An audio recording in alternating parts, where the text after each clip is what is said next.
Thousands of police officers are calling in sick every day in Puerto Rico, partly to press demands for unpaid overtime pay for hurricane recovery efforts as concerns grow over people's safety in a U.S. territory struggling to restore power. The increase in absences recently prompted Puerto Rico Police Chief Michelle Hernandez to recommend that U.S. National Guard soldiers help fill the temporary vacancies. "We have had an inordinate amount of absences that we haven't seen in years prior," she told the Associated Press, adding that while there has been a drop in major crimes this year, she is concerned that trend could reverse. However, the administration of Gov. Ricardo Rossello on Wednesday rejected the idea of using the National Guard. Normally, an average of 550 police officers are absent every day across Puerto Rico, which has one of the largest police departments under U.S. jurisdiction with more than 13,000 officers overall. But recently, more than 2,700 officers on average have been absent daily.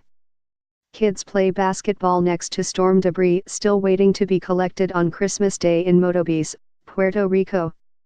Kids play basketball next to storm debris still waiting to be collected on Christmas Day in Motobis, Puerto Rico. Public Affairs Secretary Ramon Rosario said the government has already made nearly $15 million in overtime payments since Hurricane Maria hit more than 3 months ago, and $6.4 million more will be distributed Saturday. "There are a lot of police officers who are not showing up," he said. "We are trying to address all demands to encourage these police officers to return to their jobs." Hernandez estimated the government owes officers an additional $35 million in overtime pay, but said the department is still tallying attendance sheets to determine the exact amount. 3 days before Christmas, Doris Martinez and daughter Miriam Narvaez joined their neighbors in a line outside City Hall in Motobis, a town of 30,000 people still living without electricity in the mountains of central Puerto Rico more than 3 months after Hurricane Maria battered the U.S.